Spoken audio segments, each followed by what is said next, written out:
Hello.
Hello, good morning.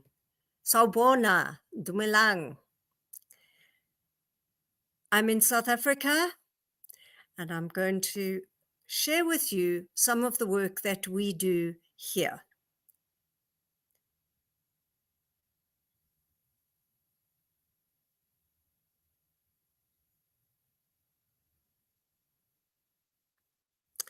So, the purpose of my presentation today is just to give you an idea of the context of South Africa, our major challenges, and how we have developed contextually and culturally relevant interventions for our people. We've tested the efficacy of these multifaceted interventions, and I'll share with you the lessons learned. Next slide, please.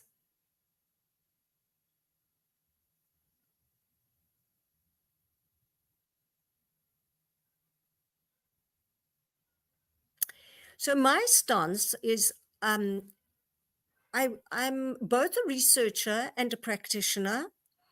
I work in the field. I love my country. I love its people. And my intention is to try and do things in our country to make things better for the people in our developing country. Next slide, please.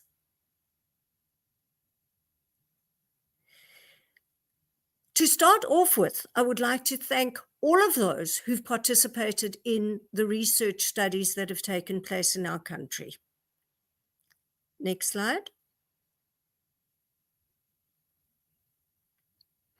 I start from the foundation of the Organization of Economic and Cooperation and Development, which has advocated that we should use country-specific structural policies and chosen the three areas of building resilience, boosting productivity for all, and supporting people in transition. Next slide, please. So our country has diverse cultures. We originated, probably the first people on the planet originated from our country. I know that that's debatable, but presently we have many diverse cultures. In our country, choice is a privilege. So not everybody is able to choose the subjects that they do at school. They're not able to choose the type of education that they engage in. And a large sector of our labor market is in fact informal. So the major challenges that we face are poverty, inequality, and unemployment. I'll just show you some maps of what that means in terms of a global image. Next slide, please. So this slide shows poverty in the world, and you can see that our country is highlighted in red, which means that we have extreme poverty. Next slide, please. We have extreme inequality. In fact, South Africa has one of the highest Gini coefficients in the world. So we do have extreme inequality. Next slide, please. And unemployment, the highest unemployment in the world. Next slide, please. Other challenges that we have are our colonial heritage. Going back to the last century, we were colonized and had to go through independence ourselves.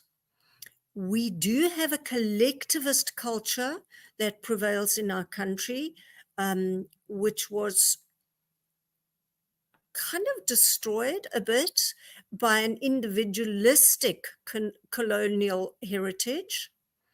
But we try to continue the collectivist notion of existence in our country. We have several languages. We have very poor socioeconomic conditions, and those are things that I can't do anything about. However, these are the things that we are facing, that this intervention that I'm going to discuss with you today is trying to address. The informal economy forms a significant part of our GDP. So we want people to become employed so that they're empowered and enabled to do something to earn money for themselves. We have difficult learning conditions and lack of resources in our country, and we have teachers that are dissatisfied because of the difficult learning conditions and the lack of resources. Next slide, please. So when you look at this slide, you can see that it really makes sense that we need to have contextually and culturally appropriate interventions. So for a fair selection, everybody has to do the same exam.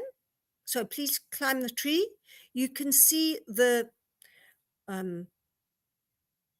illogic in that picture. And so I need to really emphasize that in our country, context matters, because we have a diversity of different contexts and different cultures. Next slide, please. So this is where I have started my work on Freire's work, who wrote many years ago The Pedagogy of the Oppressed, and then more recently, The Pedagogy of Hope. And I use hope as both a theory and a practice. And together with hope and social emotional learning, we can create appropriate interventions for the people in our country.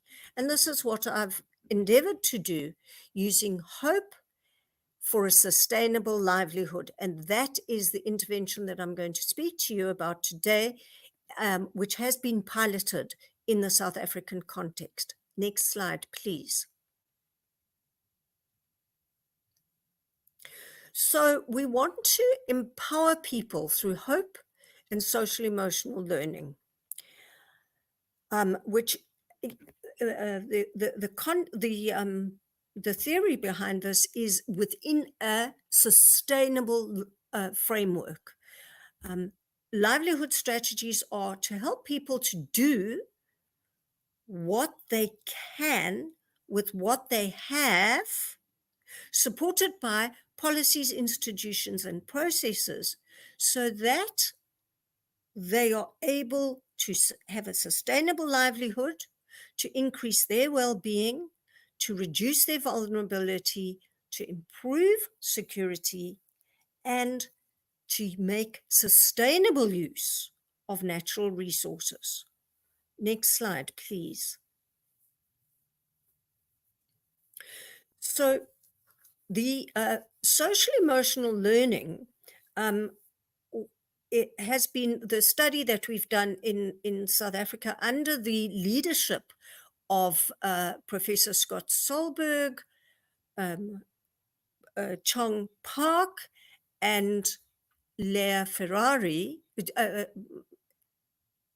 recognized by WERA, the World Education Research Association, connecting social and emotional learning to professional development for educators and effective teaching. So this was a study that we started in 2018, and it's still ongoing. Next slide, please. The unique themes that came from this research exercise were forgiveness, restorative justice, loss. Remember that we experienced the AIDS pandemic before the COVID pandemic, and our country has experienced a lot of loss and oppression, which is why free expression has become a very important facet of being able to express our own voices as individuals. And my research work always works with qualitative research, giving voice to those people who have been marginalized in the past. We like to use social media to communicate with each other. We've developed a notion of transience. So we know that this too will pass. And we know that each one of us has a unique talent. And within our communities, we endeavor to keep the traditions, the values of that particular cultural community intact, so that we understand that we are unique within the greater community. Next slide, please. So the two theories that drive this intervention: hope, which opposes feelings of despair. It is a key element to future success.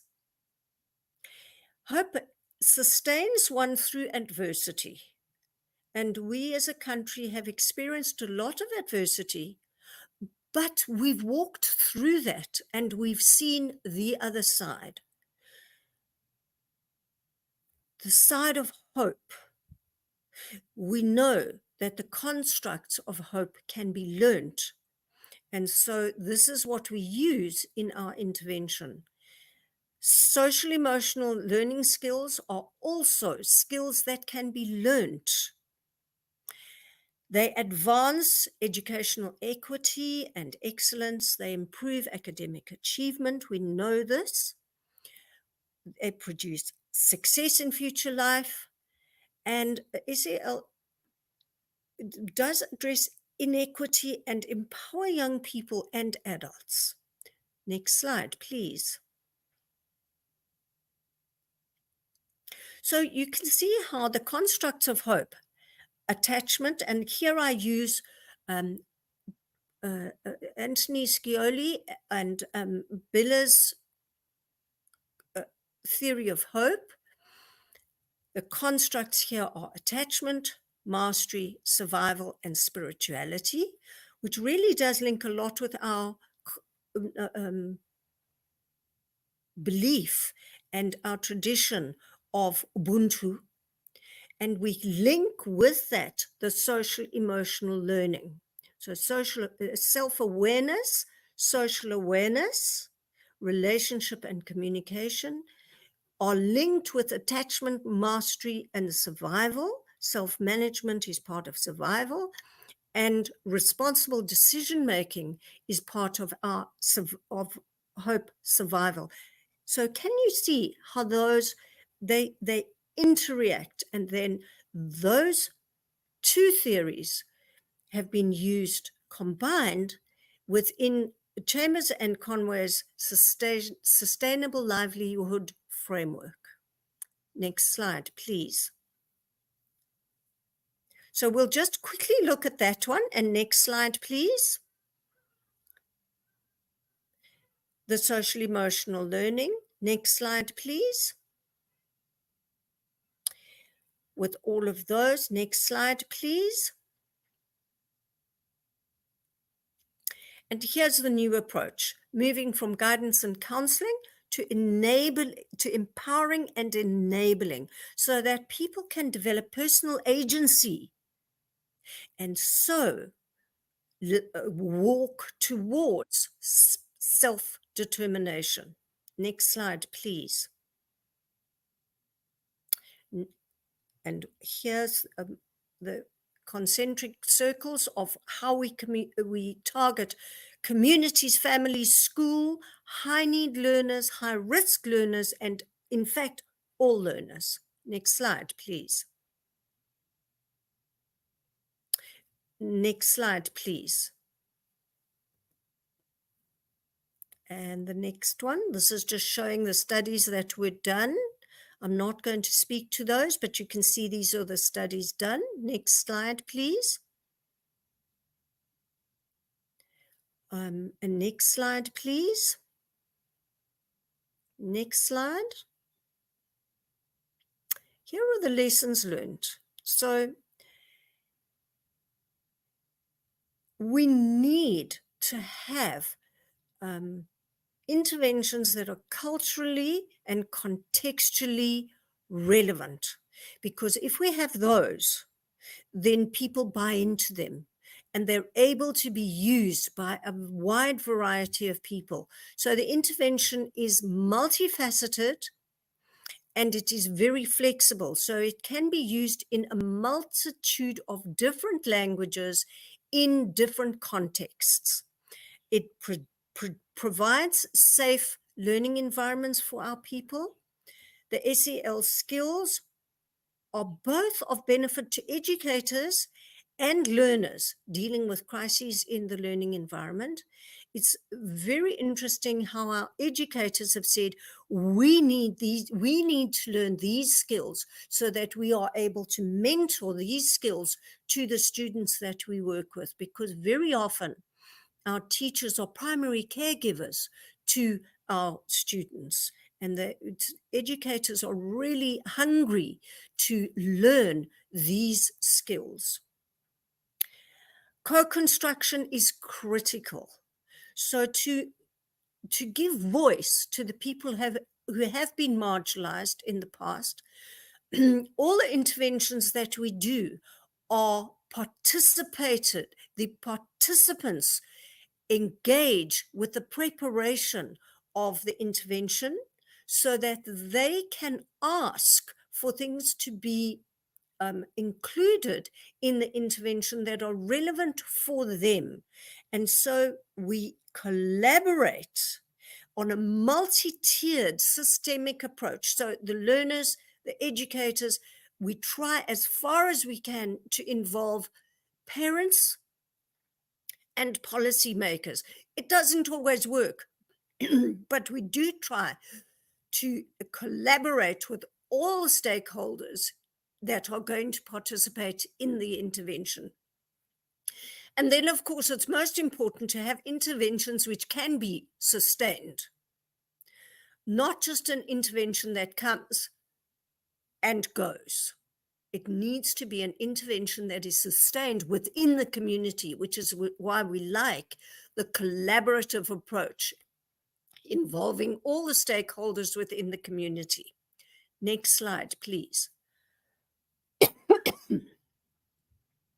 So this is how we design these interventions. We have diverse cultures, we have intercultural dialogue, and then mutual decision-making. So we sit down with the participants before, and all the stakeholders before the intervention, tweak the intervention, make it as flexible as possible for that particular context, that particular community, before we give the intervention in that community.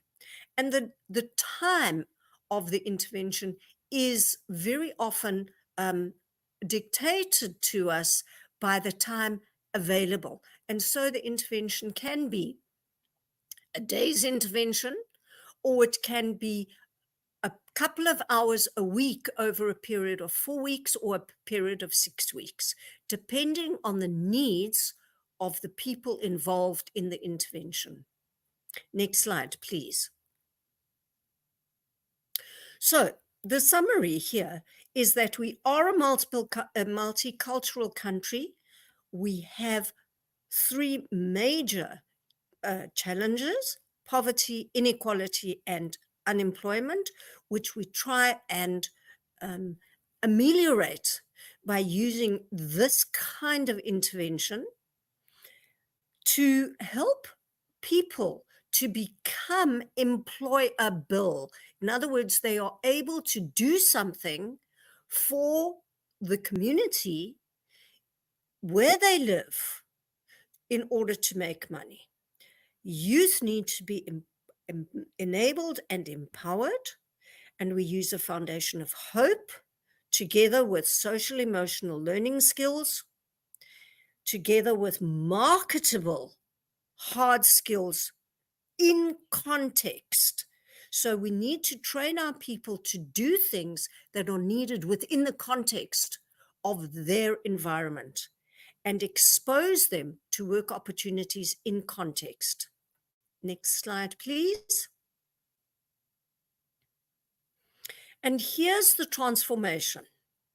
We enable youth to do what they can, where they are, with the resources that they have for their benefit and for the benefit of their community and the country. Next slide, please. And so this is the missing piece of the puzzle on the bridge to transform people from being disempowered and disenfranchised, disenabled, to success for a sustainable livelihood. Next slide, please. And so I want to thank again all of those who participated in the research studies. Thank you. Siyabonga.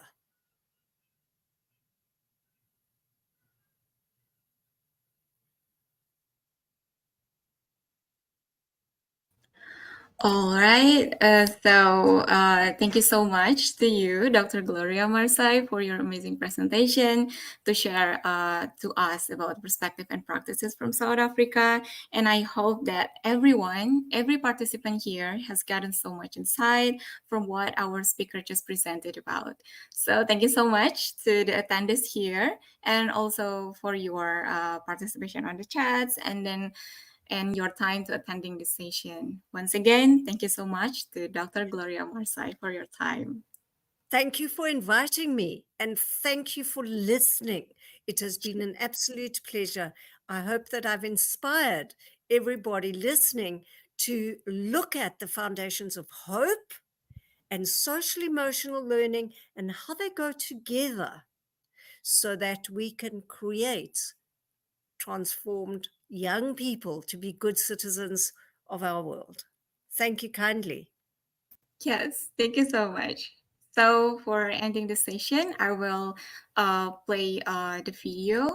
So I will move you, Dr. Gloria Marsay, to the backstage for playing the video. Thank you. Thank you. Thank you.